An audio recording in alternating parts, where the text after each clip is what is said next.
Hello बच्चों, new competition classes में आप सभी का स्वागत है। तो आज हम हिंदी का प्रैक्टिस नंबर 28 सॉल्व करेंगे। प्रैक्टिस नंबर 28 सॉल्व करेंगे। जिस किसी ने बाकी के वीडियो नहीं देखे तो उसका लिंक हमने डिस्क्रिप्शन बॉक्स में दे दिया, वहां से जाकर देख ले। पहला क्वेश्चन स्टार्ट करते हैं। पहला क्वेश्चन है, असंगत शब्द पहचानिए। ये तत्सम तद्भव है। क्या है? तत्सम तद्भव। तो मुद्रिका जो है ये तत्सम है। मुद्रिका क्या है? तत्सम है। इसका तद्भव क्या हो जाएगा? मुद्री हो जाएगा। दृष्टि ये भी तत्सम है। इसका तद्भव क्या हो जाएगा? दीठी। क्या हो जाएगा? दीठी। रंग ये भी तत्सम है। इसका तद्भव क्या होगा? तो सिंह हो जाएगा। और दृष्ट, दृष्ट का तद्भव क्या होगा? धूर्त लिखा, जो कि ये गलत है। ऑप्शन डी सही हो जाएगा। ऑप्शन डी सही हो जाएगा। दृष्ट का जो है तद्भव क्या होता है? तो ढीठ। क्या होता है? ढीठ।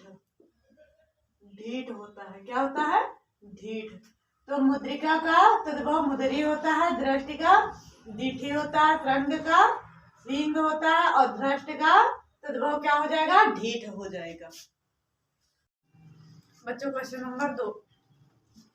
क्वेश्चन नंबर 2 है, जिस शब्द के दो अर्थ हो, जिस शब्द के दो अर्थ हो एक शब्द में क्या कहते हैं? जिस शब्द के दो अर्थ हो उसको एक शब्द में क्या कहते हैं? तो संश्लिष्ट कहते हैं। क्या कहते हैं? संश्लिष्ट कहते हैं। सुग्रीव किसे कहते हैं? सुग्रीव। सुग्रीव, सुग्रीव जिसकी ग्रीवा, जिसकी ग्रीवा सुंदर हो, जिसकी ग्रीवा सुंदर हो, जिसकी ग्रीवा, जिसकी ग्रीवा सुंदर हो, जिसकी ग्रीवा सुंदर हो उसको क्या बोलते हैं? सुग्रीव बोलते हैं। समशीतोष्ण किसे कहते हैं? समशीतोष्ण।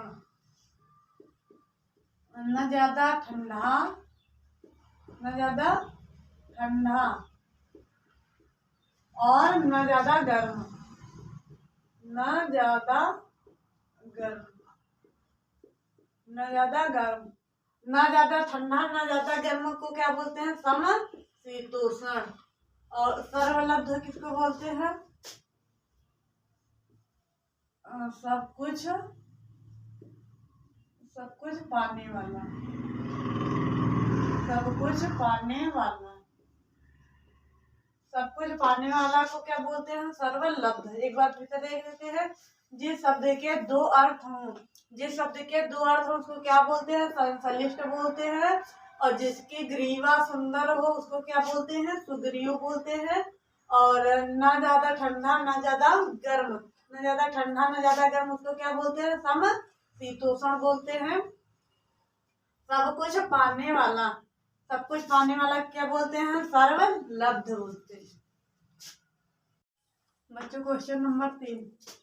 क्वेश्चन नंबर 3 है, आपका भविष्य उज्जवल हो। आपका भविष्य उज्जवल हो अर्थ की दृष्टि से वाक्य है। आपका भविष्य उज्जवल हो ये अर्थ की दृष्टि से किस प्रकार का वाक्य है? तो अर्थ की दृष्टि से, अर्थ की दृष्टि से वाक्य कितने प्रकार के होते हैं? वाक्य, अर्थ की दृष्टि से वाक्य 8 प्रकार के होते हैं। 8 प्रकार। अर्थ की दृष्टि से वाक्य कितने प्रकार के होते हैं? 8 प्रकार के होते हैं।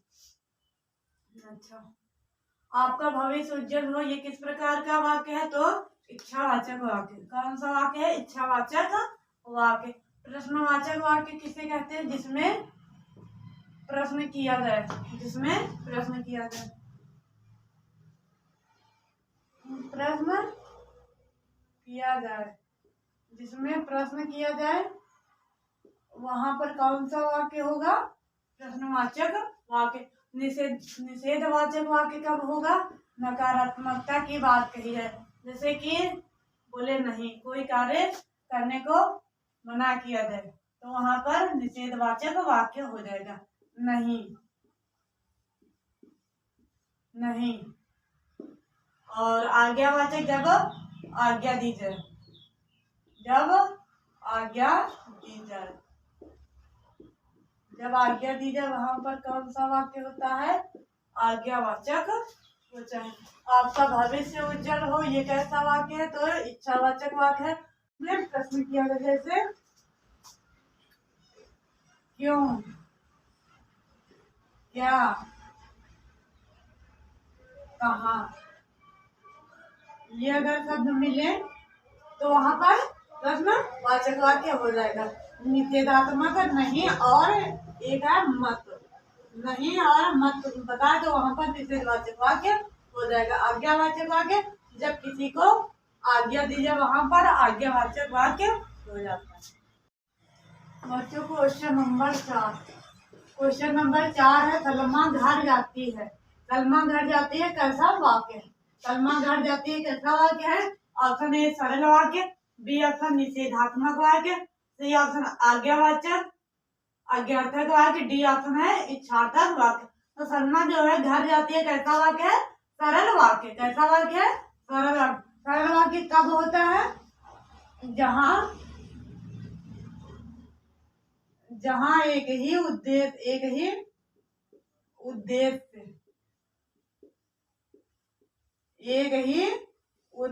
व एक ही विधेय हो।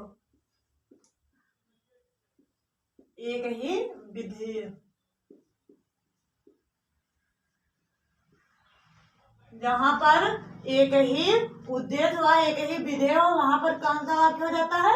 सरल वाक्य हो जाता है। और ये बाकी के तो पीछे बता के ही है। निषेधात्मक वाक्य कब होगा? जहाँ नकारात्मकता की बात करे, जैसे कि नहीं है मत है। आपको अगर एग्जाम्पल में नहीं और मत मिल जाते तो वहां पर कैसा वाक्य हो जाएगा? निषेधात्मक वाक्य हो जाएगा। आज्ञार्थक वाक्य कब होगा? जहाँ पर आज्ञा की बात करे। जहाँ पर आज्ञा हो वहां पर कौन सा वाक्य हो जाएगा? आज्ञार्थक वाक्य हो जाएगा। इच्छार्थक वाक्य कब होगा? जहाँ पर अपनी इच्छा बताए, इच्छा प्रकट करे, इच्छा प्रकट हो। अगर उदाहरण में एग्जाम्पल में अपनी इच्छा प्रकट की जाए वहां पर कौन सा वाक्य हो जाएगा? इच्छार्थक वाक्य हो जाएगा। और सलमा घर जाती है कैसा वाक्य? तो सरल वाक्य है। बच्चों क्वेश्चन नंबर 5, क्वेश्चन नंबर 5 है राज्यपाल। राज्यपाल में कौन सी संज्ञा है? क्या पूछा जा रहा? संज्ञा। राज्यपाल में कौन सी संज्ञा है? ए ऑप्शन है व्यक्तिवाचक, बी ऑप्शन है जातिवाचक, सी ऑप्शन है भाववाचक और डी ऑप्शन है द्रव्यवाचक। तो राज्यपाल में कौन सी संज्ञा है? तो जातिवाचक संज्ञा है। कौन सी संज्ञा है? जातिवाचक संज्ञा। व्यक्तिवाचक संज्ञा जैसे कि व्यक्तिवाचक किसी विशेष व्यक्ति का नाम हो या किसी स्थान का नाम, जैसे कि दिल्ली। दिल्ली कैसा है? तो व्यक्तिवाचक संज्ञा है। कैसी संज्ञा? व्यक्तिवाचक संज्ञा। भाववाचक संज्ञा जिसमें गुण दोष बताया जाए वहां पर भाववाचक संज्ञा होती है, जैसे कि बीमारी। बीमारी कैसी संज्ञा? तो भाववाचक संज्ञा है। और द्रव्यवाचक जिसमें ठोस द्रव गैस की बात करी जाए, ठोस द्रव गैस जैसे कि पानी। पानी कैसी संज्ञा है? तो द्रव्यवाचक संज्ञा। अब द्रव्यवाचक संज्ञा किसे कहते? कौन कौन? जैसे कि आ जाए ठोस हो, द्रव हो और गैस हो। गैस ये कैसी संज्ञा है? तो द्रव्यवाचक संज्ञा है। भाववाचक संज्ञा कब होगी? जिसमें गुण व दोष प्रकट हो, गुण या दोष प्रकट हो। भाववाचक संज्ञा जैसे कि गुण दोष, ये कैसी संज्ञा हो जाएगी? तो भाववाचक संज्ञा हो जाएगी। और जातिवाचक संज्ञा कब होगी? किसी की जाति, जैसे कि लड़का जाति, लड़की जाति या नदियां, ऐसे ये सब क्या हो जाएंगी? जातिवाचक संज्ञा हो जाएगी। और व्यक्तिवाचक संज्ञा जैसे कि किसी विशेष स्थान या नाम वगैरह बता दे, स्थान का नाम किसी बता दे या स्पेशल किसी देश का नाम बता दे, देश का नाम हो या किसी व्यक्ति का नाम हो तो कैसी संज्ञा हो जाएगी? व्यक्तिवाचक संज्ञा हो जाएगी। राज्यपाल में कौन सी संज्ञा? तो जातिवाचक संज्ञा। भाववाचक संज्ञा कब होगी? जब गुणवान दोष प्रकट हो वहां पर भाववाचक संज्ञा होगी। द्रव्यवाचक संज्ञा कब होगी? जब ठोस द्रव गैस की बात करेगा तो द्रव्यवाचक संज्ञा हो जाएगी। बच्चों क्वेश्चन नंबर 6। क्वेश्चन नंबर 6 है पेड़ पर पक्षी बैठे हैं। पेड़ पर पक्षी बैठे, क्या मिल गया हमको? पर। कौन सा कारक है? क्या पूछ रहा? कारक। पेड़ पर पक्षी बैठे हैं, कौन सा कारक है? तो कौन सा कारक है? अधिकरण कारक है। कौन सा कारक है? अधिकरण। हमने पहचानने का तरीका क्या बताया था? में अगर मिल जाए और पर मिल जाए, में पर मिल जाए तो कौन सा कारक हो जाएगा? अधिकरण कारक। संप्रदान कारक कब होगा?